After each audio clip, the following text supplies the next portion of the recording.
5 अगस्त ये वो दिन था जब पाकिस्तान तहरीक इंसाफ के कारकुनान इस इंतज़ार में थे कि पाकिस्तान तहरीक इंसाफ की क़यादत मेंबरान असम्बली निकलेंगे और इमरान ख़ान के लिए एहतजाज करेंगे।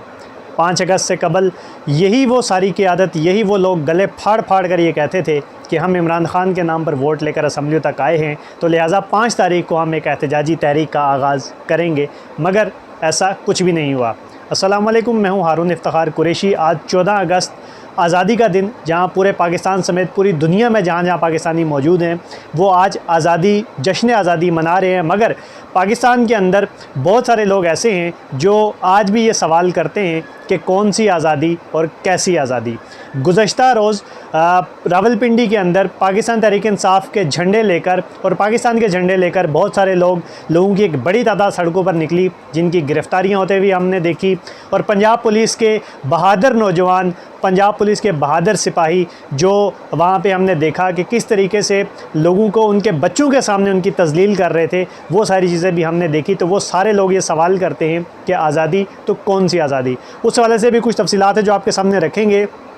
उसी के साथ साथ एक तो 5 अगस्त को जब एहतजाज का प्लान कर रहे थे, पाकिस्तान तहरीक इंसाफ के कारकुनान इस इंतज़ार में थे कि एहतजाज का आगाज़ होगा, मेंबरान असम्बली आएंगे। उसी में हमने देखा कि असम्बली के गेट बंद कर दिए गए और तमाम मेंबरान असम्बली जो थे वो अंदर मौजूद थे। उसकी पस पर्दा जो कहानी है वो भी आपके सामने रखेंगे कि वो क्या था। और उसी के साथ साथ 14 अगस्त के हवाले से ये कहा जा रहा था, पुलिस ने कुछ लोगों को गिरफ़्तार किया था और कहा यह था कि ये पाकिस्तान तहरीक इंसाफ के लोग हैं जो 14 अगस्त को धरने की साजिश कर रहे हैं और बग़ैर इजाज़त जो है एक कॉन्फ्रेंस कर रहे हैं। सबसे पहले बात करते हैं डिस्ट्रिक्ट एंड सेशन कोर्ट के अंदर पीटीआई कारकुनान के ख़िलाफ़ 14 अगस्त पर धरने की साजिश और बग़ैर इजाज़त कॉन्फ्रेंस का जो केस था, उसमें गिरफ़्तार पीटीआई कारकुनान को 2 रोज़ा जिस्मानी रिमांड के बाद अदालत में गुज़श्ता रोज़ पेश किया गया। मुलज़मान को जुडिशल मजिस्ट्रेट इमरान अमीर अब्बास की अदालत में जो है वो पेश किया गया। पुलिस की जानिब से मुलज़मान के मज़ीद जिस्मानी रिमांड की जो है वो इस्तदा की गई। मुलज़मान से सामान जो है वो रिकवर करना है। तफ्तीशी अफसर ने अदालत को बताया कि मुलज़मान से सामान रिकवर करना है, लिहाजा मज़ीद जिस्मानी रिमांड दिया जाए। पीटीआई कारकुनान पर 5 तारीख को भी एक एफ़आईआर दर्ज की गई थी। जो वकील थे कारकुनान के, उन्होंने बताया कि 5 तारीख को भी एक एफ़आईआर दर्ज की गई थी और जो दफ़ात 5 तारीख की एफ़आईआर में थी वही इस एफ़आईआर में लगाई गई हैं। लिहाजा मुलज़मान को मुकदमे से डिस्चार्ज किया जाए, जिसके बाद अदालत ने पुलिस की मज़ीद जिस्मानी रिमांड की इस्तदा मुस्तरद कर दी और 14 मुलज़मान जो थे उन्हें जुडिशल रिमांड पर अडियाला जेल भेजने का हुक्म दिया। पीटीआई कारकुनान की जानिब से एडवोकेट अंसर महमूद कियानी, शमसा कियानी, मुर्तज़ा हुसैन तूरी जो थे वो अदालत में पेश हुए और इन कारकुनान के ख़िलाफ़ थाना शहजाद टाउन के अंदर जो है वो मुकदमा दर्ज है। और इन्हीं कारकुनान के लिए ज़मानत की दरख्वास्त जो थी वो भी अदालत में दायर की गई। अदालत ने ज़मानत की दरख्वास्तों पर फ़रीक़ैन को जो है वो नोटिस भी जारी कर दिए हैं और अदालत ने 12 मुलज़मान को 14 दिन के जुडिशल रिमांड पर जो है वो अदालत ने जेल भेजा था। ड्यूटी जज जुडिशल मजिस्ट्रेट इमरान अमीर अब्बास की अदालत में जो था वो इन मुलज़मान को पेश किया गया था। केस की अगली समाअत पर फ़रीक़ैन के वकला ज़मानत के दलाइल दरख्वास्तों पर जो हैं वो दलाइल दें, अदालत ने ये कहा है। और पीटीआई कारकुनान के ख़िलाफ़ ये वही मुकदमा है जो शहजाद टाउन के अंदर दर्ज है। इससे कबल 5 अगस्त को पीटीआई कारकुनान के ख़िलाफ़ एक मुकदमा दर्ज किया गया था। उस पर भी ज़मानत की दरख्वास्तें जो थी वो 15 अगस्त तक जो थी वो अदालत ने मुलतवी कर दी थी। पुलिस की जानिब से मुकदमे का रिकॉर्ड जो है वो अदालत में पेश नहीं किया जा सका। पुलिस रिकॉर्ड की अदम दस्तयाबी के पास जो थे दलाइल वो भी ज़मानत की दरख्वास्तों पर दलाइल नहीं हो सके। जुडिशल मजिस्ट्रेट इमरान अमीर अब्बास जो थे वो उन्होंने इन दरख्वास्तों पर जो थी वो समाअत की और ये जो मुकदमा है ये थाना लोहीबीर के अंदर दर्ज है। अब बात करते हैं 5 अगस्त की, जब पाकिस्तान तहरीक इंसाफ के जो कारकुनान हैं वो इस इंतज़ार में थे कि 5 अगस्त को पार्टी की क़यादत निकलेगी, एहतजाजी तहरीक का आगाज़ होगा, मेंबरान असम्बली निकलेंगे और इमरान ख़ान के लिए कुछ अमली इक़दाम करेंगे। मगर फिर उसके बाद हमने देखा कि कई जगह पे कारकुनान अपनी मदद आपके तहत निकले, मगर क़यादत गायब नज़र आई। मेंबरान असम्बली जो थे उन्होंने, उनकी वीडियोज़ आती रही, बड़ा शोर शराबा वो करते रहे असम्बली के अंदर से कि जनाब हमें असम्बली के अंदर मैसूर कर दिया गया है।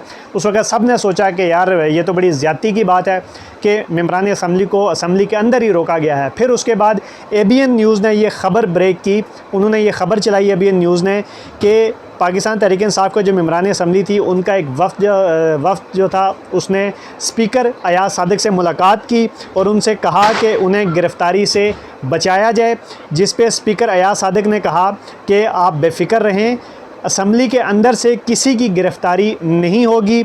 जिसके बाद जो मुतबादल गेट थे, मेन गेट के अलावा वो खोले गए, मगर उसके बावजूद जो था वो पीटीआई अरकान जो थे वो इजलास ख़त्म होने के बाद लॉबी में बैठे रहे और बाहर नहीं निकले। तो ये एक सोची समझी एक प्लानिंग के तहत उन्होंने ये सारा काम किया कि पहले स्पीकर असम्बली से जाकर मिले, उन्हें कहा कि हमें गिरफ़्तारी से रोका जाए। फिर जब स्पीकर असम्बली ने गेट बंद करवाए और मुतबादल रास्ता जब खोला कि आप लोग जाएँ, मगर उसके बावजूद पाकिस्तान तहरीक इंसाफ के जो MNAs थे वो असम्बली से नहीं निकले और असम्बली की लॉबी के अंदर ही बैठे रहे, हालांकि इजलास ख़त्म हो चुका था।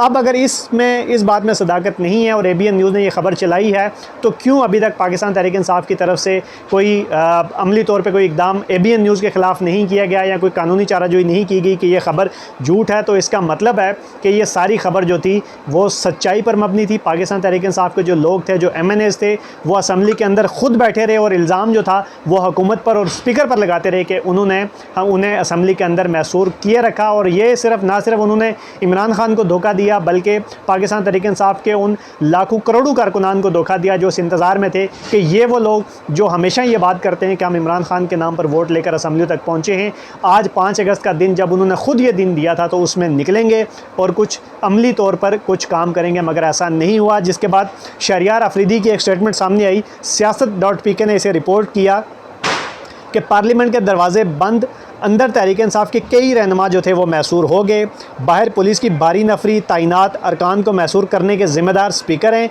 किसी की जुर्रत है पार्लियामेंट को मैसूर करना? तो जनाबे वाला अब पाकिस्तान तहरीक इंसाफ के जो कारकुनान हैं उनको पता नहीं क्यों समझ नहीं आती, वो क्यों क़यादत से सवाल नहीं करते कि ये सारी चीज़ें अगर आप अपनी मर्ज़ी से कर रहे हैं तो फिर उसके बाद आप बेवकूफ़ किसको बना रहे हैं? क्यों कारकुनान के जज्बात के साथ खेल रहे हैं? क्यों कारकुनान के जज्बात को मजरू कर रहे हैं? आपका अपना वफ़द स्पीकर के साथ जाकर मुलाकात करता है और उसको स्पीकर असम्बली को ये कहता है कि आप हमें गिरफ़्तारी से रोकें, और जब वो रोकते हैं और सारी चीज़ें करते हैं फिर आप सारा मलबा उठाकर स्पीकर पर डाल देते हैं। तो आप किसको बेवकूफ़ बना रहे हैं? आप सिर्फ कारकुनान के जज्बात को मजरू कर रहे हैं और कारकुनान को जो है वो बेवकूफ़ बना रहे हैं।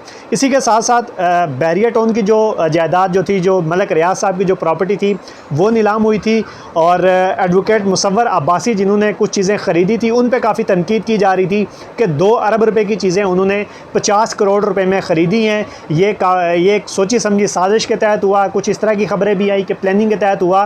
तो जिस पे मुसव्वर अब्बासी एडवोकेट जो आज़ाद डिजिटल के CEO भी हैं, उन्होंने कहा कि जो लोग ये कहते हैं कि मैंने 2 अरब रुपए की ज़मीन 50 करोड़ 80 लाख रुपए में ख़रीद ली, तो मेरी खुली पेशकश है कि मैं ये ज़मीन 60 करोड़ में बेचने को तैयार हूँ, आप इसे 2 अरब रुपए में फ़रोख्त करके कमा लें। ये भी उन्होंने अभी जो थी वो एक स्टेटमेंट दी है कि जो ये लोग कह रहे हैं कि 2 अरब की ज़मीन मैंने 50 करोड़ में ख़रीदी है, तो आप आएँ, मैं उसे 60 करोड़ में बेचने के लिए तैयार हूँ और आप उसे 2 अरब रुपए में बेचकर जो है वो मुनाफा कमा लें। तो ये कुछ पेशरफ थी जो आपके सामने रखनी थी। एक तो 5 अगस्त का जो तहरीक इंसाफ का एहतजाज था उसकी जो अंदरूनी कहानी थी कि जो एक फ्रेंडली एहतजाज था कि पाकिस्तान तहरीक इंसाफ के जो MNAs थे वो अपनी मर्ज़ी से असम्बली के अंदर रहे और मलबा सारा उठाकर उन्होंने अयाज सादिक जो स्पीकर कौमी असम्बली है उन पर डाला और हुकूमत पर डाला। और उसके साथ साथ जो गुज़श्ता रोज़ जो गिरफ़्तारियाँ हुई उस हवाले से भी पाकिस्तानी अवाम में जो था एक मज़ीद जो नफ़रत थी वो पंजाब पुलिस के लिए वो बढ़ती हुई नज़र आ रही है। एक तरफ तो IG पंजाब पुलिस जो थे उनकी एक वीडियो क्लिप बड़ा वायरल हुआ था जिसमें वो कह रहे थे कि पुलिस को आप गालियाँ ना दें, पुलिस को आप बुरा भला ना कहें। तो जनाबे वाला जब इस तरह के इक़दाम होंगे तो लोगों के अंदर आपकी जो पंजाब पुलिस है, आपकी पंजाब पुलिस के जो जवान है उसमें मोहब्बत पैदा नहीं होगी, उनके लिए नफ़रत ही पैदा होगी। गुज़श्ता रोज़ मरी रोड के ऊपर एक पुलिस वाला, पुलिस यूनिफॉर्म में एक बंदा जो फ़िरौनियत के लहजे में अपने आप को फ़िरौन समझते हुए एक शख्स को उसकी बेटियों के सामने, उसके बच्चों के सामने, उसकी बीवी के सामने जिस तरीके से उसने तज़लील की, तो आप क्या समझते हैं कि वो जो बच्चे मोटरसाइकिल पर उसके साथ बैठे थे वो मुहिब्बे वतन होंगे? वो आपके इदारे के साथ मोहब्बत करेंगे? तो आपकी ये गलत फ़हमी है। आप अपने जो आपका स्टाफ़ है, जो आपके लोग हैं, उनके रवैयों पर तवज्जो दें, उनकी तरबियत करें कि ये आवाम के टैक्सेस से तनख्वाह लेते हैं और हमारे टैक्सेस से तनख्वाह लेने के बाद ये हमारे नौकर हैं, ये आवाम के नौकर हैं, फ़िरौन नहीं हैं। और फ़िरौन बनने की कोशिश ना करें, और अगर फ़िरौन बनने की कोशिश करेंगे तो उन लोगों का भी हाल वही होगा जो फ़िरौन का हुआ है।